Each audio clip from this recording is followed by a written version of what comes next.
Today I'm going to be sharing with you all the books that I read during the month of April.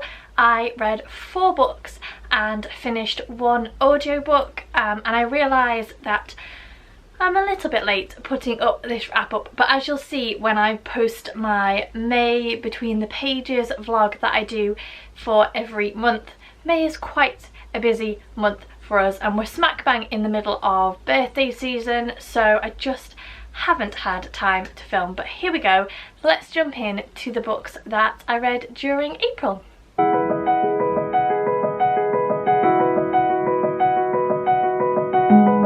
The first book I'm going to talk about is The Mermaid and Mrs. Hancock by Imogen Gower. This is historical fiction with a little bit of magical realism thrown in.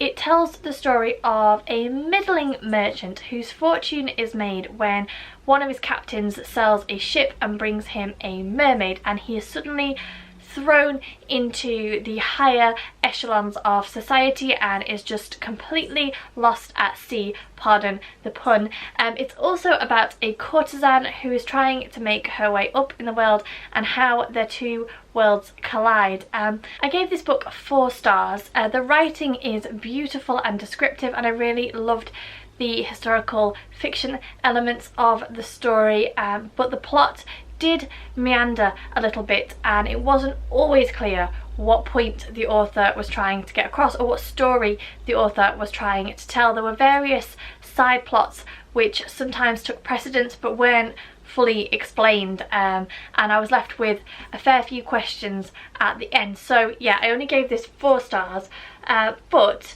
as I said, the writing was beautiful and descriptive. Ultimately, this book, I think, is exploring what we need in order to be happy, whether it's to feel secure, whether it's to feel loved, whether it's to feel financially secure, or just to be satisfied and all that kind of thing. And yeah, I did enjoy it. As I said, the writing was beautiful and descriptive, just suffered a little bit pacing wise and also in terms of a meandering plot, so it lost a star for that reason. But yeah, an enjoyable, heartwarming, nice historical fiction book. Ugh, got a horn today. The next book I read was The Wangs vs. the World by Jade Chang. I gave this 3.5 stars. It's contemporary fiction and it's about a Chinese immigrant family who are living in America and they are forced to go on a road trip together when they lose everything, and their father, who is the one who came to America and made his fortune, becomes obsessed with going back to China and reclaiming the family's lost land. I quite enjoyed this. I thought that it was humorous in parts. I think it was meant to be more humorous than I found it, but I enjoyed the setting. I liked the whole road trip setup. I thought that was quite good. I did struggle to connect with the characters. I thought that they lacked a little bit of depth, and whilst I could understand their general story arcs, I didn't really feel for any of them, which was a little bit of a shame. But it was a quick read. I'm glad I picked it up. I haven't really read any road trip style books before, certainly not contemporary ones, so yeah, glad I picked it up.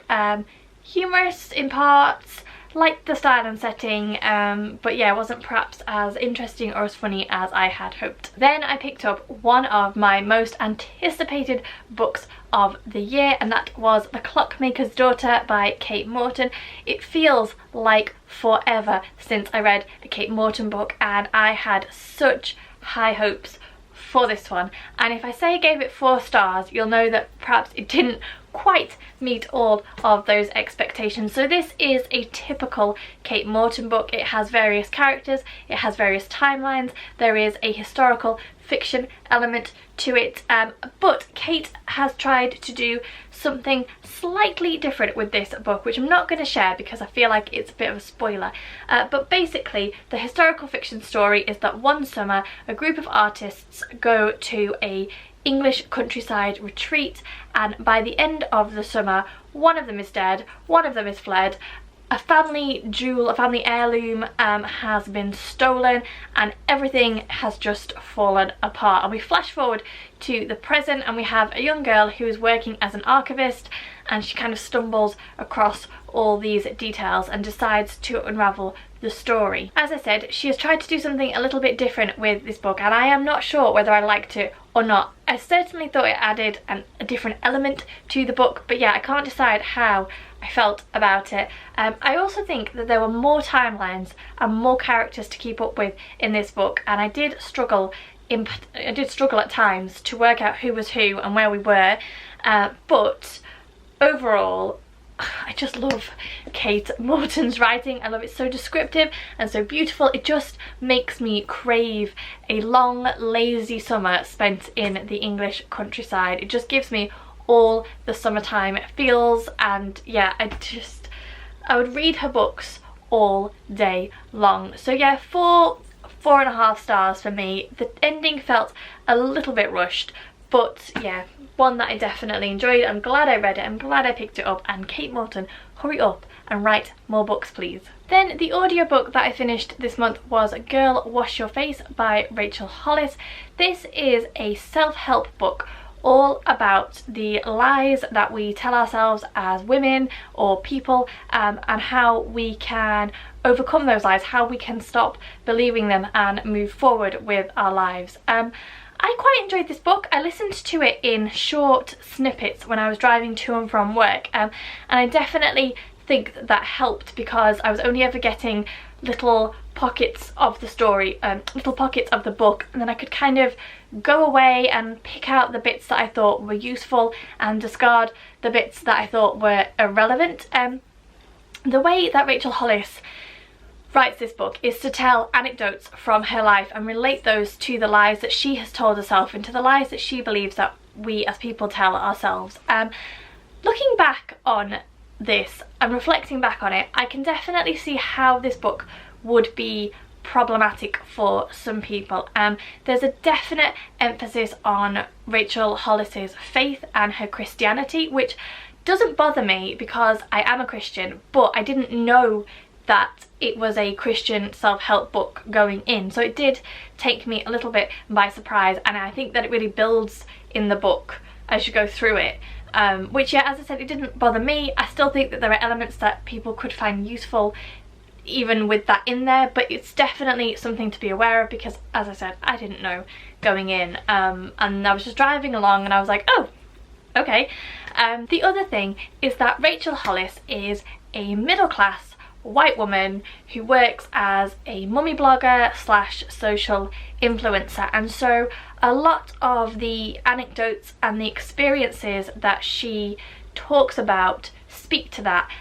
That's her experience, that's where she's coming from, that's her knowledge base, and it is very much a case that that comes through in some of the stories that she relates, some of the experiences, even down to some of the lies that she tries to dissemble.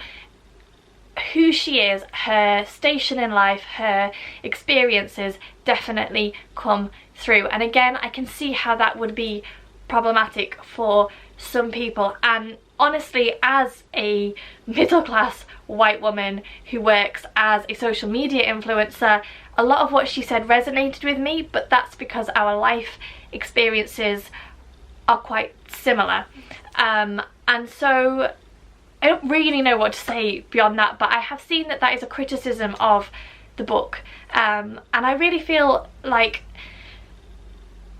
this is such a hard topic to talk about, because we can only ever really speak from our own experiences, you know, and it's important that we try to understand and relate to other people with other experiences, but at the end of the day, you can only ever come from your position of your life experiences, and that's not an excuse, it's just what it is, in my opinion, and it's not a topic that I really want to get into in too much detail, but having seen that was a criticism of the book, again, I just think it's something to be aware of. It's very evident in her stories, her station in life, you know, the things that she talks about, the problems that she's had are not problems that everybody is going to face, and I just think that it's something to be aware of going in. I gave it 3 or 3.5 stars. I thought it was good.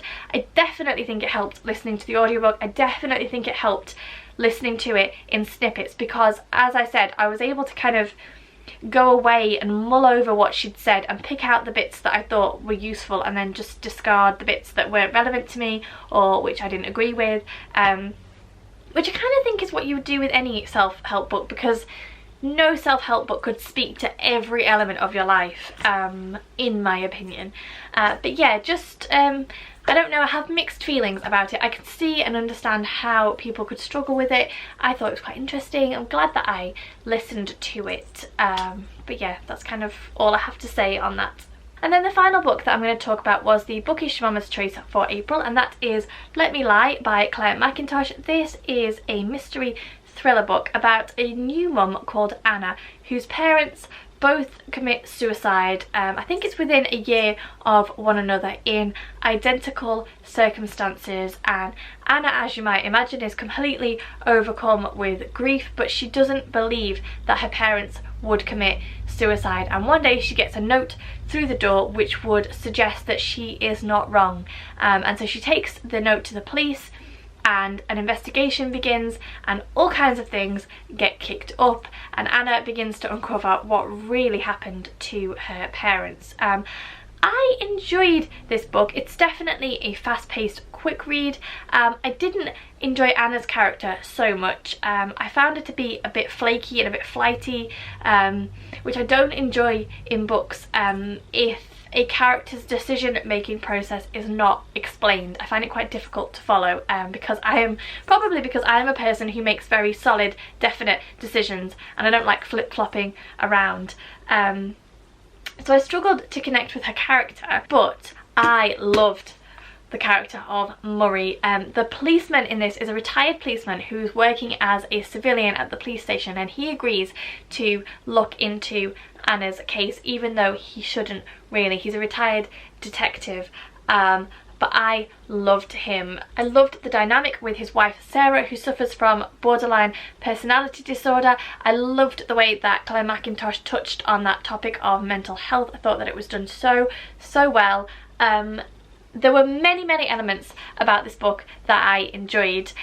There were many surprises. I did guess one big reveal right before it happened, but as with the other Claire McIntosh books that I've read, she throws so many different things at you all the way through that it's quite difficult to work out exactly what has happened.